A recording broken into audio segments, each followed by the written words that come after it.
দেখো আপা, তোমার ছোট মাসি একটা চোর। শুধু চোর নয়, বড় মাপের একটা চোর।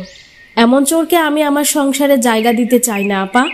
আপা, তুমি তোমার মাসিকে বলে দিও, এভাবে চলতে থাকলে এ বাড়ির দরজা তার জন্য বন্ধ হয়ে যাবে। কি বলছো কি মিনা? ছি মিনা, ছি। জানি তুমি ছোট মাসিকে পছন্দ করো না, তাই বলে এমন কথা? কি চুরি করেছে তোমার? তুমি আমার মায়ের মতো মাসিকে এমন অপবাদ দিতে পারো না তো। অন্তত তোমার থেকে এমনটা আশা করিনি। আমার ভাই কি তোমাকে এভাবেই গড়ে পিঠে মানুষ করছে, নিজের আত্মীয় স্বজনের পিঠে ছুরি মারার জন্য? আপা, আপনি তো জানেন না, নিজের চোখে দেখলে তুমিও বলতে। আমি তককে তককেই ছিলাম। ফ্রিজ খুলে এক খাবলা মাখন নিজের ব্যাগে ঢুকিয়ে নিয়েছেন। ঘি নিতেও ভোলেননি, জানেন? সে যাই হোক, এমন স্বভাবের মানুষকে চোরই বলা যায়। তুমি কি নিজের চোখে দেখেছো? কতদিন হলো এ বাড়িতে যাতায়াত করছে, কোনোদিন তো আমার চোখে কিছুই পড়েনি। তুমি নিশ্চয়ই ভুল দেখেছো মিনা। অনেক সময় নিজের চোখেও ধোকা দেয়। তুমি চিন্তা ভাবনা করে দেখো, মাসিমা ওরকম কোনো মানুষই না যে তোমার কোনো কিছু চুরি করে সে ব্যাগের মধ্যে ভরিয়ে নেবে। নয়তো বলছি কি, আর আমি এতটাও অন্ধ নই যে ফ্রিজ থেকে কে কি বের করলো তা দেখতে পাবো না। তুমি কি আমাকে জোর করে অন্ধ বানাতে চাও নাকি আপা? সব সময় নিজের ছেলের বড়াই করে, আর এখন নিজের চালচলন দেখো, ছেঁচড়ামি ছাড়া কিছুই নেই তার ভিতরে। মারে, আবির গেছে কোথায়? তোকে কত ছোট দেখেছিলাম মা। তোর মা ছিল আমার প্রাণের মানুষ। তুই আমাকে চিনিস না? তোর জন্মের আগেই আমার বিয়ে হয়েছিল, চিনবি কি করে মা? তোর মেশো তো কবেই পটল তুলতে গেছে, তাই ভাবলাম আপনজনদের কাছে চলে আসি। আমার আর একা একা ভালো লাগছিল না মা। কই, মায়ের মুখে আপনার কথা তো কখনো শুনিনি, আর শুনে থাকলেও আমার অত মনে পড়ছে না তো। ওভাবে তো কখনো দেখা সাক্ষাৎ করতেও আসেননি। আবির অফিস থেকে ফিরলে জানা যাবে আপনার নাম সে কখনো শুনেছি কিনা, আপনাকে কখনো দেখেছি কিনা, তাহলেই বুঝতে পারবো। ঠিক আছে বাবা, ঠিক আছে। তোদের সবার কথা মনে রাখার অত সময় কই? যার যার জীবন নিয়ে সবাই ব্যস্ত হয়ে পড়েছে যে। কিছুদিন তোমাদের সংসারে থাকতে এলেম গো বাসা। বৌমা, চল রে মা, ঘরটা দেখাও দেখি। আবির এলে আমার কাছে পাঠিয়ে তো দেখি বাপু। চলুন মাসিমা, আমার সাথে চলুন, আপনার থাকার ঘরটা দেখিয়ে দেই। আপা, রান্নাঘরটার দিকে একটু নজর দিয়েন তো। পায়েস করব বলে এক হাঁড়ি দুধ চাপিয়েছি, উতলে পড়ে গেলে আবার সব যাবে, কিছুই খাওয়া হবে না তখন। কি মিষ্টি মেয়ে গো তুমি! অতিথি হাজির হতে না হতে তার আপ্যায়নের জন্য জোগাড় যন্ত্র চলছে। বাহ, এমন অতিথি ভাগ্যবান গো। আমি ভাগ্যবান বলে তোমাদের সংসারে ছোট মাসি হয়ে থাকতে পারছি। বেঁচে থাকো গো মা, বেঁচে থাকো। চলো দেখি বাপু, ঘরটা দেখিয়ে দাও। হাড় মাংস একদম টনটন করছে যে। বুড়ো হয়েছি জানো না? এই যে মাসিমা, এই ঘরটা আপনার। আজ থেকে এই ঘরটাতে আপনিই থাকবেন। কোনো অসুবিধা হলে আমাকে জানাবেন। আপনি আরাম করেন, আমি খাবার নিয়ে আসছি। বাহ, কি সুন্দর ঘর বানিয়েছো গো তোমরা। আমাদের সময় তো এমন জাঁকজমকওয়ালা ঘর ছিলই না। এখনকার যুগের ছেলেরা বাবা বিলাসিতায় ডুবে থাকে। আবার দেখছি ঘর ঠান্ডা হওয়া মেশিনও আছে। আহ, কি আরাম! রোদে পুড়ে রিকশায় করে আসতে খুবই কষ্ট। আপনার যতদিন ইচ্ছা হয় ততদিন থাকুন মাসিমা, কোনো অসুবিধা হলে আমাকে জানাবেন। নিজের বাড়ির মতো করেই থাকুন। আমি রান্নাঘরটা সামলাই গিয়ে। আপা মনে হয় পায়েসটা রান্না করে ফেলেছে। বৌমা, বলছিলাম চুলোয় যখন পায়েস বসিয়ে দিয়েছ, তখন গরম গরম ধোয়া ওঠা এক বাটি পায়েস আমাকে দিয়ে দাও তো দেখি। আর একটা কাজ করো, 2 বাটি পায়েস ফ্রিজে রেখে দিও তো বাসা। আমি বাড়ি ফেরার সময় ছেলেটার জন্য নিয়ে যাবক্ষণ। ও বেচারা পায়েস খেতে বড্ড ভালোবাসে যে। দেখো বাপু, আবার ভুলে যেও না।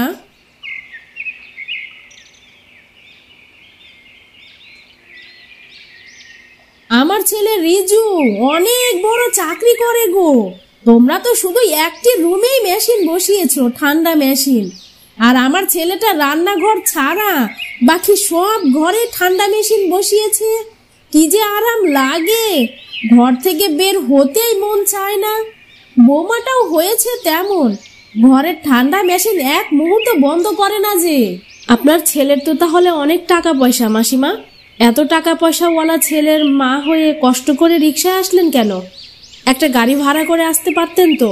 কি যে বলো বৌমা, গাড়ি করে আসলে মাথা গুলানো শুরু করে যে। আমার রিজু তো আমার গর্ব, 5-6টা পদ ছাড়া ওর ভাতই রোচে না। রান্নার লোকও তো আছে, তাই সমস্যা হয় না অত।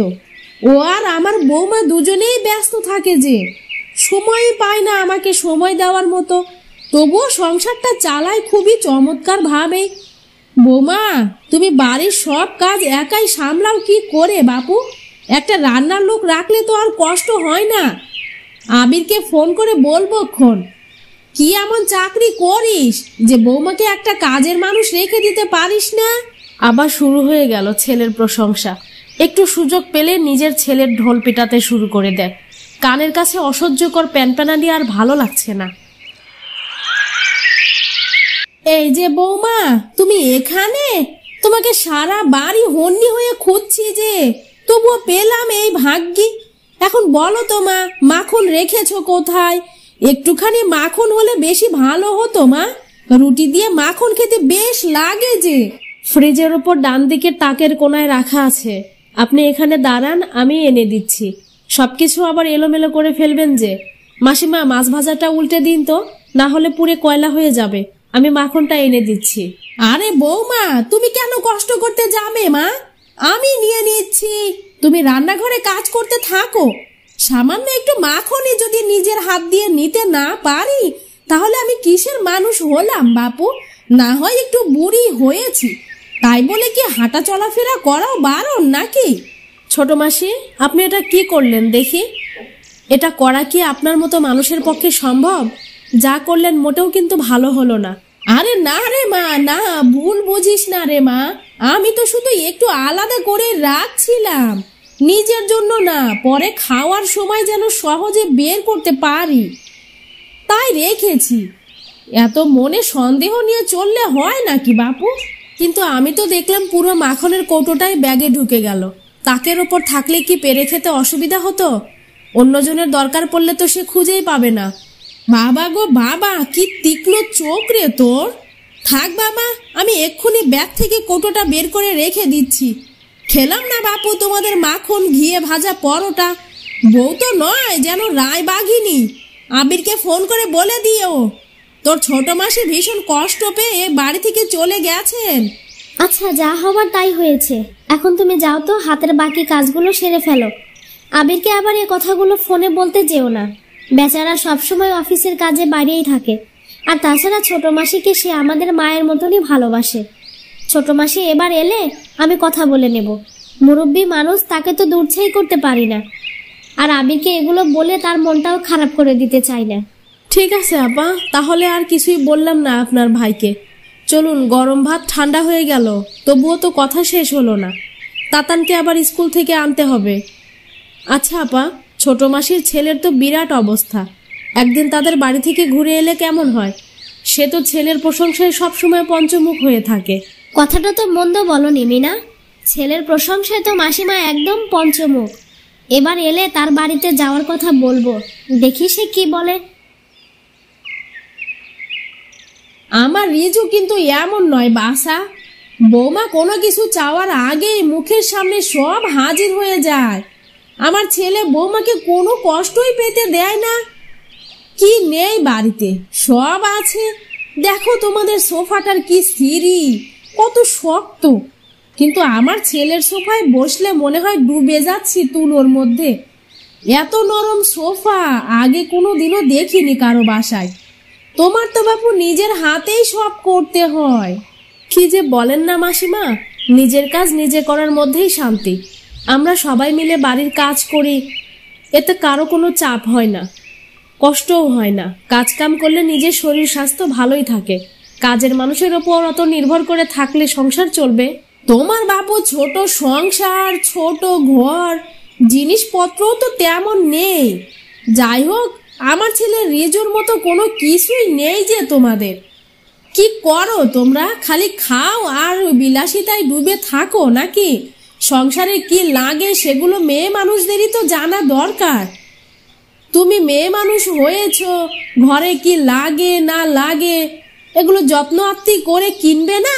আপা, আমি কিন্তু আর সইতে পারছি না। আবিরকে না বলে কোনো উপায় তো দেখছি না।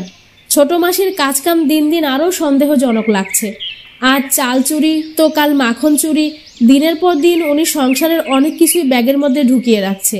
দিন দিন এগুলো অসহ্য লাগছে আপা। কি আশ্চর্য মিনা, তুমি আবারও এসব কথা বলছো? বলছি উনি যা নেওয়ার নিক না, নিতে দাও তাকে, আমি পরে দেখে নেবক্ষণ। তুমি মাসিকে কিছু বলতে যেও না আবার। এই কথা আর বলেন না, উনাকে বলে কোনোই লাভ হবে না। কোনো কিছু নেওয়ার সময় যদি ধরা পড়ে তাহলে ইনিয়ে বিনিয়ে কত নাটক করতে থাকে। এভাবে চলতে থাকলে আমি ওনাকে আর এ বাড়িতে ঢুকতে দেব না আপা। আপা, আপনি বেশি নরম বলেই উনি মাথায় চড়ে বসেছেন। আজ না হয় মাখন, কাল টাকা চুরি করলে কি করবেন? এই বয়সে এসেও আমাকে এমন দিন দেখতে হবে আমি ভাবতেও পারিনি যে। মা কবিতা, তোর মা যদি আজ বেঁচে থাকতেন তাহলে আমার এমন বিপদ এসে কিছুতেই চুপ করে থাকতেন না বাসা। কি হলো মাসিমা, শরীর টরীর খারাপ করছে নাকি? এমন দুঃখ ভরা মন নিয়ে বসে বসে কেন বকছেন? কি হয়েছে আমাকে খুলে বলুন তো। আপনার ছেলে রিজু ভালো আছে তো? ওকে একদিন আমাদের বাড়িতে দাওয়াত নিতে বলেন। না রে মা, রিজুর কি আর সে সময় আছে?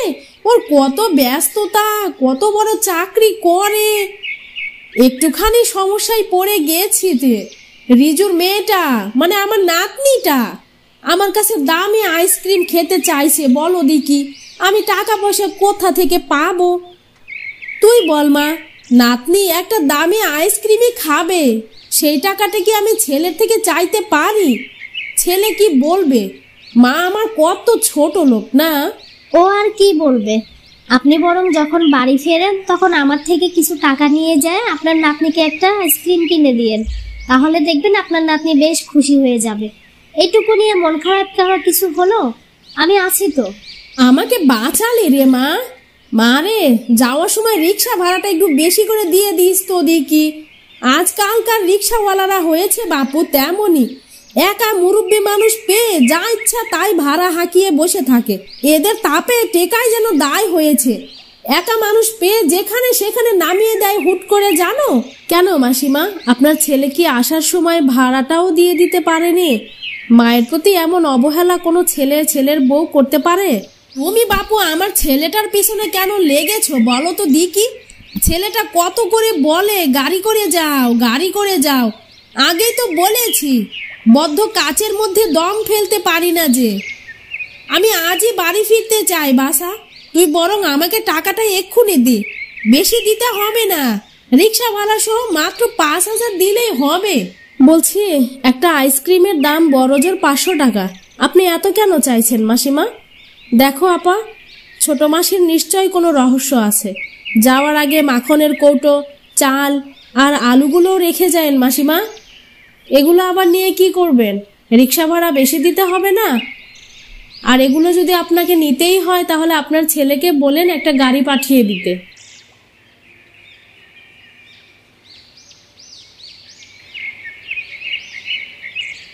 আমি রিমা। ছোটবেলা থেকে আমাকে মা অনেক কষ্টের ভিতরে মানুষ করেছে।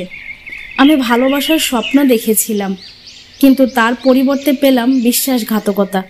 হাতের চিঠিটা যখন আমি পেলাম, সেটা আমার কাছে শুধু চিঠি ছিল না, ওটা ছিল বিশ্বাসঘাতকতার জেরক্স কপি, যা আমাকে বারবার বলেছে পায়ের নিচে মাটি শক্ত করতে।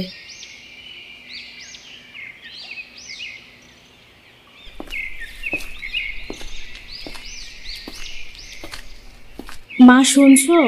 আমার একটি পড়ার টেবিল হলে ভালো হয়। মাথা নিচু করে পড়তে বড্ড কষ্ট হয়। তুমি কি আমাকে একটি টেবিল চেয়ারের ব্যবস্থা করে দিতে পারবে? আমার বান্ধবীরা সবাই পড়ার টেবিলে পড়াশোনা করে, আর আমাকে দেখো মাথা নিচু করে পড়তে হয়। মাথাটা খুব ব্যথা করে। আমার কি অত সামর্থ্য আছে রে মা? সংসার খরচ চালিয়ে তোর পড়ার জন্য টাকাও গোছাতে হয়। এখন যদি তুই আবার টেবিলের জন্য বায়না ধরিস তাহলে কি করে চলবে বল? ঠিক আছে মা, এখন শুয়ে পড়ো, রাত অনেক হয়েছে, বিশ্রাম নাও তো। আমি তো বুঝি মা, তুমি আমার জন্য কত কষ্ট করো। আমি পড়াশোনা শেষ করে যখন চাকরি করব তখন তোমার কোনো কষ্ট হবে না। দেখো, আমার চাওয়া একটাই, তুই ভালো মানুষ হ। ভালো মনের একটা ছেলের হাতে তোকে যখন তুলে দিতে পারবো তখন আমার শান্তি।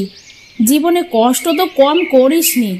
আমি কাল ঘোষগিন্নিকে বলে পুরনো একটা চেয়ার টেবিলের ব্যবস্থা করব, দেখি সে দেয় কি না।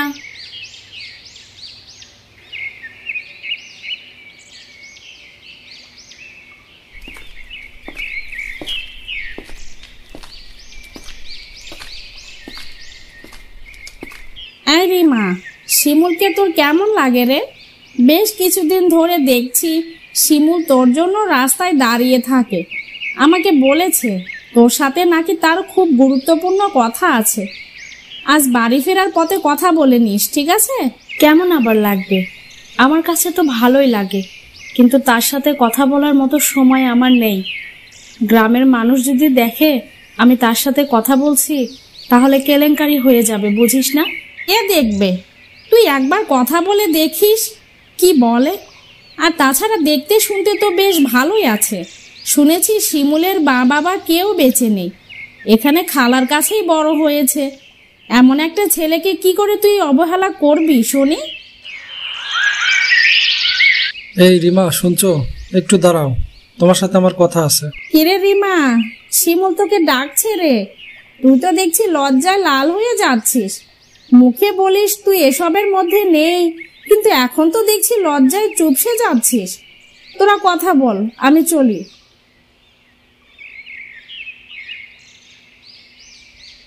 কি হলো, এভাবে পালাচ্ছ কেন? আমি কি তোমার শত্রু নাকি?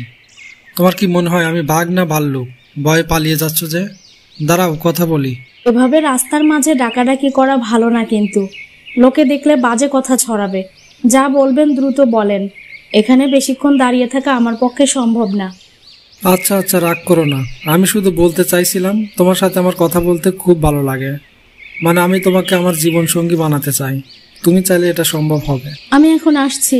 এসব নিয়ে কথা বলতে আমার খুব লজ্জা করছে। কেউ দেখে ফেলার আগে আমাকে এখান থেকে যেতে হবে। মা রিমা, আমি শুনলাম তুই ওই পাড়ার শিমুল নামে ছেলেটার সাথে প্রতিদিন কথা বলিস। তার সাথে প্রতিদিন কিসের কথা বলিস রে? তোদের মাঝে কি কোনো সম্পর্ক হয়েছে নাকি? তুমি কি করে জানলে? এখন জেনে যখন ফেলেছ, বলতে আর কোনো বাধা নেই। আমি শিমুলকে ভালোবাসি মা, আর ওকেই বিয়ে করতে চাই। ওর সাথে আমাকে বিয়ে দেবে মা? শেষে কিনা তুই ওই শিমুলকেই বেছে নিলি? ছেলেটাকে আমি খুব ভালো করেই চিনি। এক নাম্বারের ফটকা। মেয়েদের পিছনে ঘোরা ছাড়া তার আর কোনো কাজ নেই তো। আমি তোকে ওর থেকে ভালো ছেলেকে দিয়ে বিয়ে দেব, তুই ভাবিস না। ওকে ভুলে যা মা। এখন আর সে আগের মতো নেই, অনেক পরিবর্তন হয়েছে। সে আমাকে অনেক ভালোবাসে, আর আমিও। বিয়ে করলে আমি তাকেই করব। গোলাপি বানুর অনিচ্ছা থাকা সত্ত্বেও রিমাকে শিমুলের সাথে বিয়ে দিয়ে দেয়। মেয়ের জেদের কাছে নিজের ইচ্ছাকে বিসর্জন দিয়ে মেয়ের স্বপ্ন পূরণ করে। আজ কতদিন হলো তুমি কাজে যাও না বলো তো? এভাবে আর কতদিন বসে থাকবে? অন্যের ঘাড়ে বসে বসে খাওয়ার থেকে কাজ করে খাওয়া তো অনেক ভালো, তাই না? তুমি এদিকে আলসেমি করে কাজে যাও না, আর খালাম্মা আমাকে কথা শোনায়।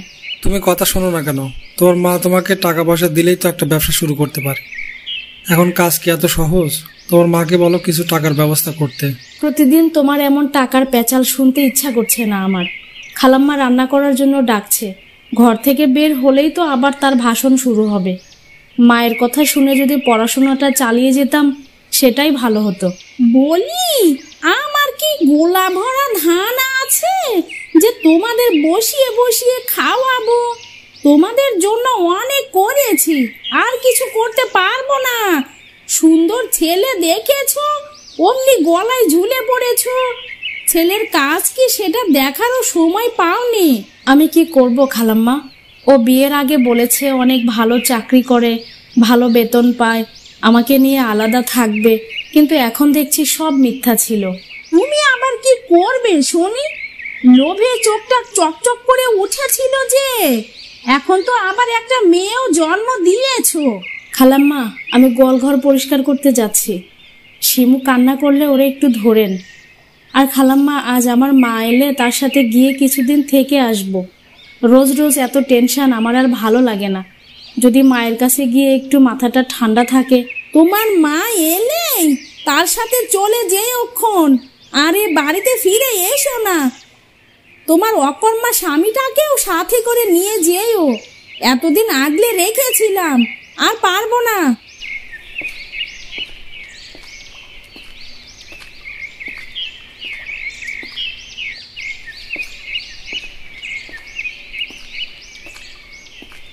মা, তোমার ও বাড়িতে গিয়ে আমাকে আনতে যাওয়ার কথা ছিল যে, যাওনি কেন? শেষে আমি একাই চলে এলাম। তোমার জামাই কাজের খোঁজে শহরে গেছে। আমার আর ও বাড়িতে একা একা ভালো লাগছিল না। আমি গিয়েছিলাম তো, তোর খালা শাশুড়ি তোকে যেভাবে কথা শোনাচ্ছিল তাতে ও বাড়িতে ঢোকার কোনো রুচি আমার এলো না, তাই গেট থেকেই ফেরত এসেছি। মা, তুই এসেছিস, থাক। আমি বুঝতে পেরেছি এ খেতায় তোর শীত যাবে না রে মা। তুমি যে কি বলো না, শিমুল আমাকে যথেষ্ট ভালোবাসে। কোনো কাজ কাম নেই, তাই মাঝে মধ্যে অমন করে। তুমি না হয় আমার একটা কাজের ব্যবস্থা করে দাও। দুজন মিলে ইনকাম করলে সংসারটা একটু ভালোভাবেই চলবে।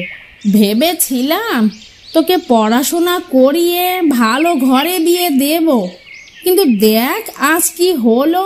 তুই এখন বলছিস আমি যে কাজ করি তেমন একটি কাজই তোকে খুঁজে দেই। এই কথা শোনার আগে আমার মৃত্যু হলো না কেন? মা, তুমি এভাবে বলছো কেন? কাজ করেই তো খাবো, চুরি তো আর করব না। তোমার ঘরে বসে বসে খাওয়ার চাইতে কাজ করে খাওয়া অনেক ভালো। আর শিমুল এদিকে কাজের জোগাড় করে টাকা পাঠালে তখন আর অত সমস্যা হবে না।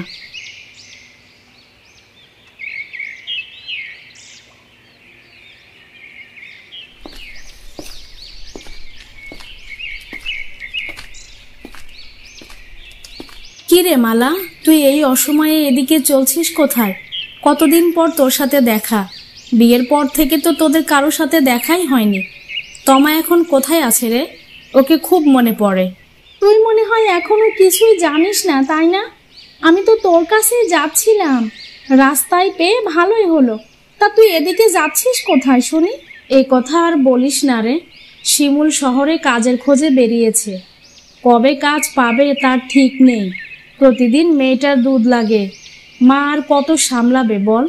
তাই আমি মোড়লদের বাড়িতে কাজ নিয়েছি, যাতে কোনো মতে দিনটা চলে যায়। তুই বললি আমি কিছু জানি না, কি জানবো? তোকে স্কুলে থাকতে কত বারণ করেছি তোমার সাথে মেলামেশা বন্ধ কর, কিন্তু তোর কাছে তখন আমি খারাপ হয়েছিলাম। আজ দেখ তমাই তোর সর্বনাশ করলো। শিমুলের সাথে তমা পালিয়ে গেছে রে। ওদের মাঝে আগে থেকেই সম্পর্ক ছিল, তুই বুঝতে পারিসনি তো। কি বলছিস এসব? শিমুল তমাকে নিয়ে পালাবে কেন? তমা জানে না আমরা বিয়ে করেছি? আর তাছাড়া আমাদের একটি বাচ্চাও তো আছে। আমি এ কথা বিশ্বাস করি না রে। শিমুল টাকা ইনকাম করতে শহরে গেছে। তুই কি এখনো আমাকে হিংসে করিস? তুই কত বড় বোকা রে। শিমুল আসলে তোকে ভালোই বাসতো না।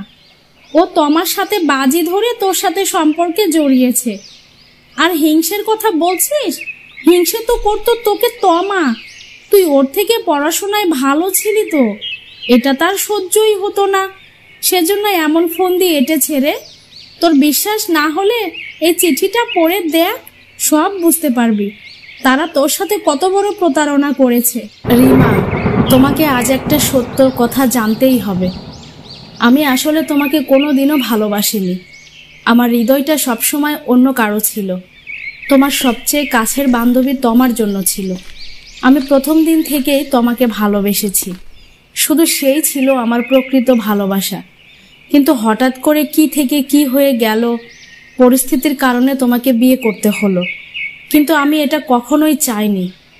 আমার কাছে বিয়ে ছিল শুধু একটি বোঝা, একটা বন্ধন, যেটা আমি কখনোই মেনে নিতে পারি না। আজ আমি সেই বন্ধন ছিঁড়ে ফেলছি। আমি যাচ্ছি তোমার সাথে নতুন জীবন শুরু করতে, যেখানে তোমার কোনো অস্তিত্বই থাকবে না। তোমাকে নিয়ে আমি কোনো ভবিষ্যৎ দেখি না, আর দেখতেও চাই না। এটা তুই কি করলি তমা? আমি আমার থেকে তোকে সবচেয়ে বেশি বিশ্বাস করেছি। কিন্তু পর্দার আড়ালে থেকে তুই বিশ্বাসঘাতিনীর পরিচয় দিলি। মারে, আমি তো তোকে আগেই বলেছিলাম এ ছেলে ভালো নয়, তোর সাথে ভালোবাসার নাটক করছে। এখন দেখলি তো সে কি করলো। ইস, তখনই যদি তুই আমার কথা শুনে এ সম্পর্ক থেকে বেরিয়ে আসতিস, তাহলে আজ আর এর দিন দেখতে হতো না।